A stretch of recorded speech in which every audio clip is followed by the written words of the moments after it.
Hello, my name is Doug Greenberg, and I'm president of Pacific Northwest Advisory. Thanks for tuning in to April's 5 Slides in 5 Minutes.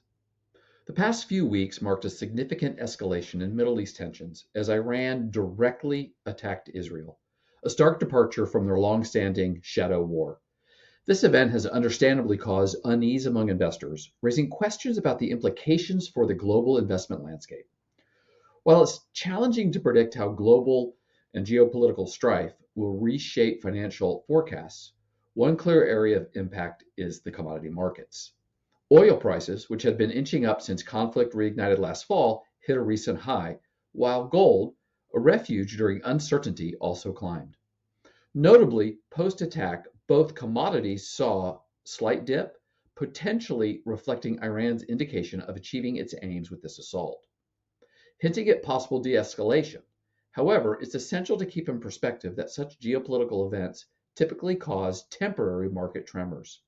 Risk to investments are undeniably heightened, and close monitoring of oil prices shifts is prudent as the situation unfolds. But history suggests that diversified investments with a long-term approach can navigate through these turbulent times. The financial markets are experiencing a bit of a shakeup or drawdown. As of last week, the S&P 500, which is a group of 500 of the largest companies in the US and a good barometer for how the stock market is doing, has dropped 5.5% from its most recent highest point. Despite this, it's important to note that the market is still up for the year. That means if you started with an investment at the beginning of the year, on average, it would still be worth more now than when you started. Plus, it's still higher than it was at the peak in 2021. So while it might seem concerning to see these kinds of dips, in the grand scheme of things, this movement is pretty small. It's like when a big wave hits a sturdy ship. It rocks a little, but keeps on sailing. For those thinking about the long-term game in investing, these fluctuations are part of the journey and not necessarily a sign of a major storm ahead. Usually, after the Federal Reserve raises interest rates, it takes about 8 months before they start reducing them again. But this time around, things are a bit different. It's been 10 months since the Fed last increased rates in July of last year, and they haven't made a move to cut them yet. This might be new to us because financial conditions have been pretty relaxed, which means money has been easier to borrow. This can be great for businesses and can help the economy grow, but it also means prices for things we buy every day might keep going up. That's inflation. Because of this, there's a chance the Fed might leave rates high for a longer time than we're used to. It's like they've stepped on the brakes to slow down the economy's speed and are keeping their foot there to make sure we don't start going too fast and cause prices to skyrocket even more. In the world of investing, not all indexes are created equal, and there's been a lot of debate about that lately. You've probably heard of the big name companies dominating the market. Think of the tech giants that make up the FANG group. Because of their size, they have a big influence on the market cap weighted index, which is what most people talk about when they discuss the stock market. This type of index gives more importance to bigger companies. However, there's another way to look at things, the equal weight index.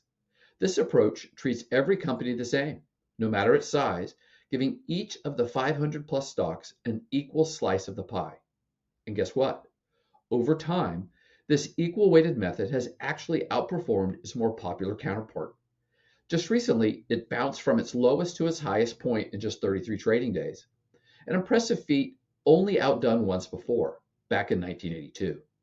History shows us that after such a rapid rise, this version of the index hasn't lost ground in the following 6 months, and on average, investors have seen returns of about 9.9%. It's a good reminder that sometimes giving everyone an equal chance can lead to great results. Lately, there's been a wave of optimism about the stock market. People are feeling pretty confident, like the mood at a big game when everyone's cheering for a win.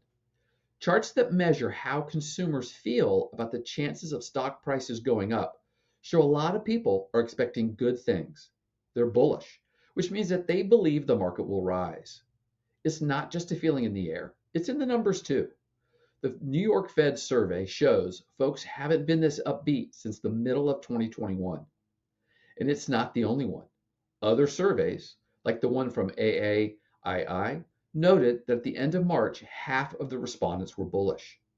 According to the University of Michigan, a lot of consumers are banking on the market doing well over the next year. It's like a lot of people are betting on the same winning team, believing that their investments will score big. Thank you for watching, and if you have any questions, please let me know. Thank you.